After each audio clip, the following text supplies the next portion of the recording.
Alright, so here we go. Your final project for advanced art. It's kind of sad, but hopefully you're excited. And hopefully you're pretty proud of the hands project and also the architecture project that you just finished up. So we are going to get into portraits. Portraits is one of the most common types of artwork. I will give a little portrait introduction, which I believe you may have already watched.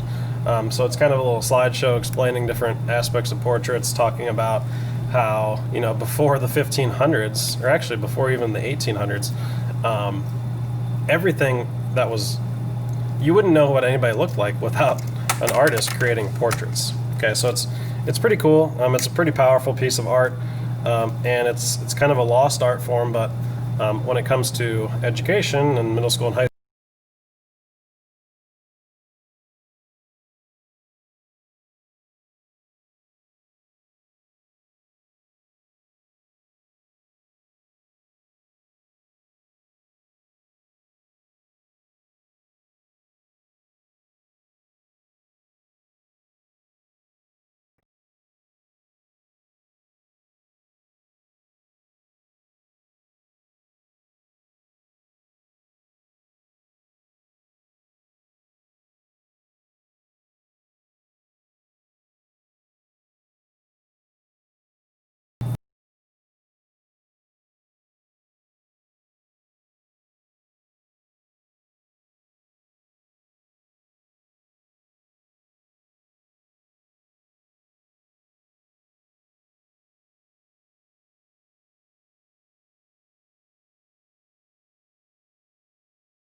you're trying to accomplish on the paper. So, crazy, right? Mind blown. Now, I'm going to help you set this up with some very common proportions. Now, the first thing that I want to talk about with proportions is almost everyone's head. Now, obviously, you have a lot of different situations where people have big heads, small head, have like disabilities, things like that, or, you know, like physical disabilities. But for the most part, you know, just the average common person is going to have very common proportions. So if you're talking about like Baker Mayfield, if you're talking about Adele, Nicki Minaj, whoever, whatever portrait you're trying to do, they all have very similar proportions. Now, here's how a basic portrait should always start. Number one, you always have a circle. Okay, you have your circle. And then you have a faceplate. So the circle is like your brain, your eyes, your nose, etc. The faceplate is your jaw. It's like where your jaw attaches to your head. Okay? Now, if the person is looking straight on, your line of symmetry, because your face is symmetrical, is going to be going right down the middle. But what happens if the person's looking this way? Well, you still have your circle, because no matter how you turn a sphere, it's always going to be a circle. Except this time, your faceplate is going to look like this. So you'd have the eyes in the front instead of the eyes being right here. Makes sense? If the person's looking this way, you always start with a circle, but instead your faceplate is going to be here. Okay, so you got the back of your head. This would be like your neck. This would be your eyes. Your nose would probably come out the front. Okay, you seeing it now? Okay, now that's just, here's the mouth, mouth, mouth, nose, whatever. Okay, you got your neck. You got your neck here. And then you got your neck over here. Okay. Now, if the person is looking slightly at an angle, okay, if he or she is looking slightly this way, you have your circle, but maybe the line of symmetry is going to be curved. So you have your faceplate going like this. Now you have your neck here, and the person's looking kind of like this at an angle. Okay? Alright, now the reason why I tell you all this is because a couple years ago, 2015, I hated portraits.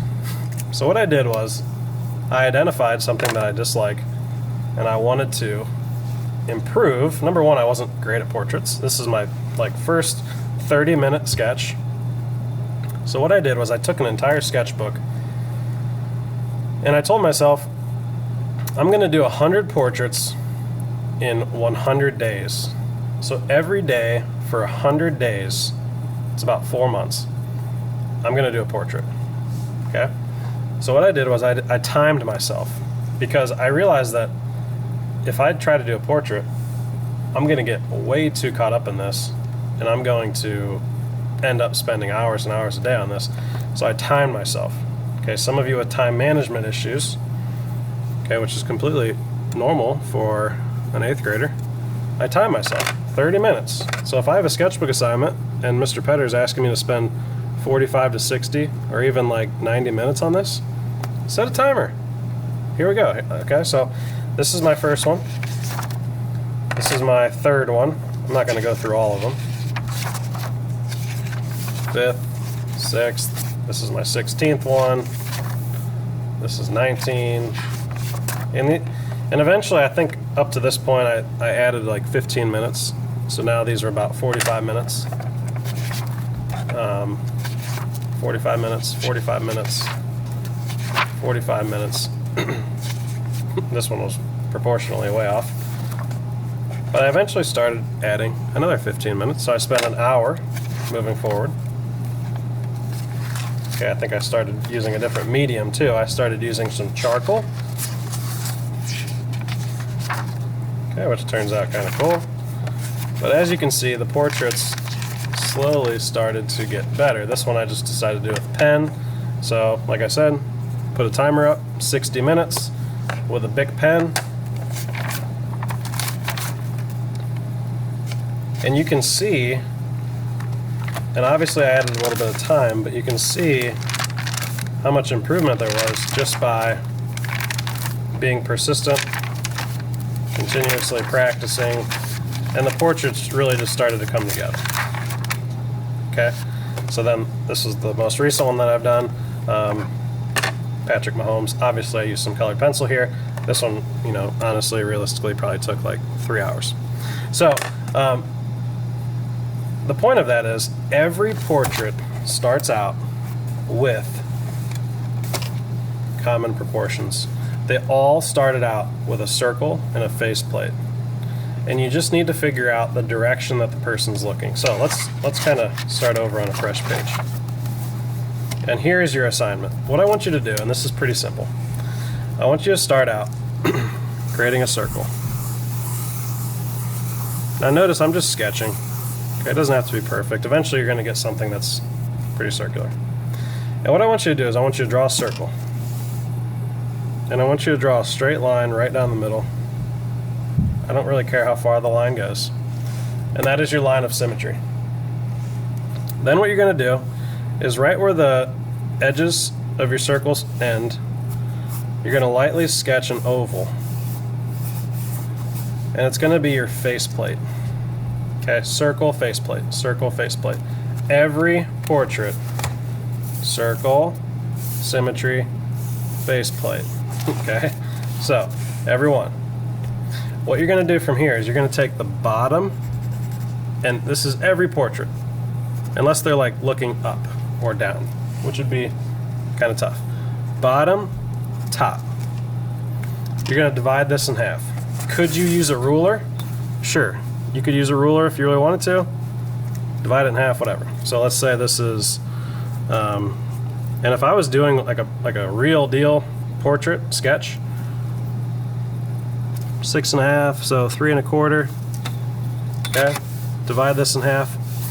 So everybody's face, and this goes for everyone, halfway down from the top of your head to the bottom of your chin, that is where your eyes sit. Okay, your eyes sit halfway between the top of your head and your chin.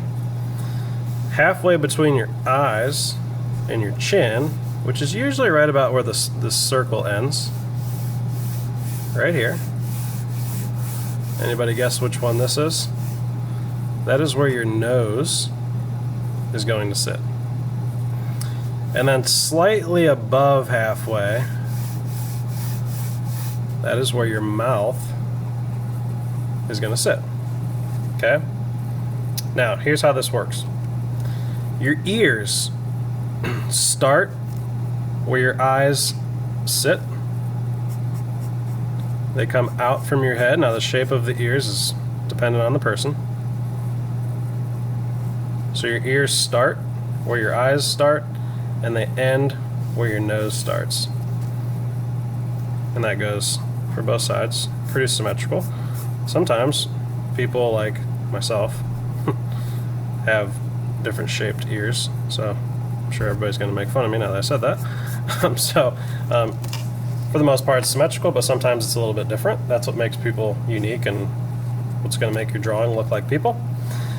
Your nose is going to sit on this line, your mouth's going to sit on this line, but the first thing I want to do is I want to talk about your eyes.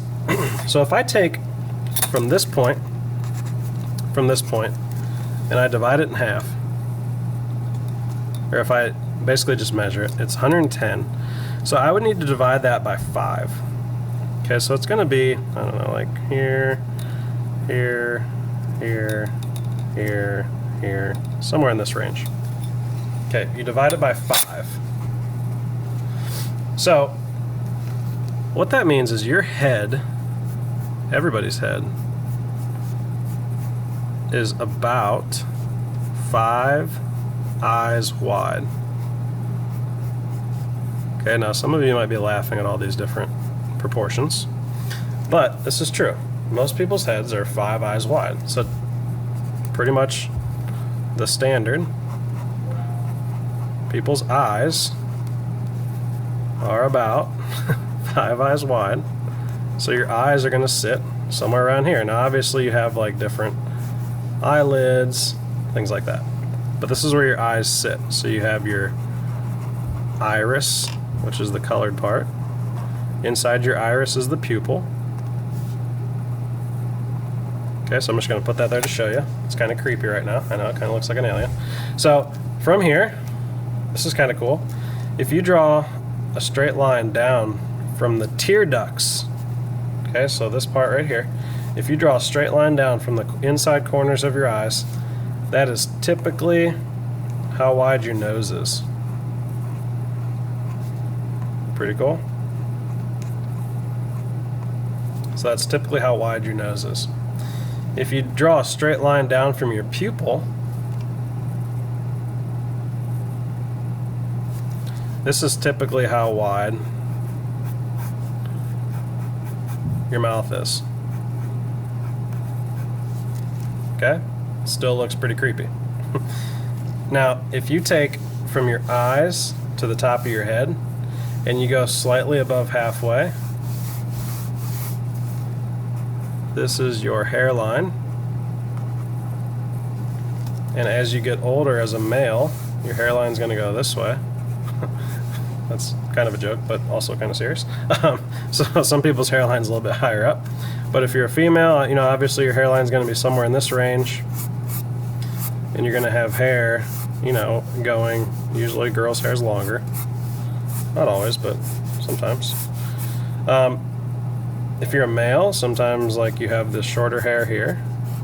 Okay? So what I want you to do is once you get all these proportions basically figured out,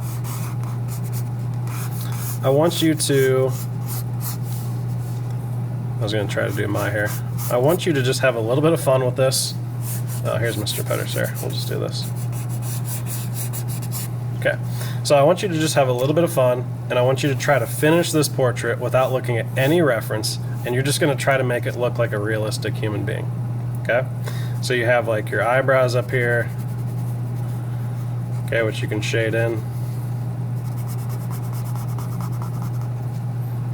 You have, some people have like little dimples here, some people have different types of chins, Some people have like pretty defined cheek structures. Okay, you have eyelashes, okay, which typically go outward. Your neck, okay, if you're a male, typically your neck starts where your ears attached to your head. So your neck is going to be here. If you're a female, typically your neck is a little bit skinnier. All right, and remember, your shoulders don't really start too far below your chin. Okay, so you're going to continue this. You're going to try to make it look like somebody. If you want to like try to make it look like, I don't know, a famous person, you can, but just have a little bit of fun with it. I'm not going to grade it too much, but I do want to see that you're actually getting the circle faceplate and you're getting these proportions. So just so that you understand when we move into the portrait project, which will be a little different than the way we're doing this, you'll understand how everything is supposed to fit on the human face. Okay, so hopefully this helps. I know it's kind of a longer video, but this can apply to any portrait you do. Like I said, I've done about 100, so it applies to all of them. Okay, so good luck, and this is going to be, I believe, a 30-point process grade. Hopefully you have fun with it. We'll have a little bit of time in class to work with it, but also remember that there's no more sketchbook assignments unless you need to make them up. So, all right, there is your portrait, proportions, grid lines.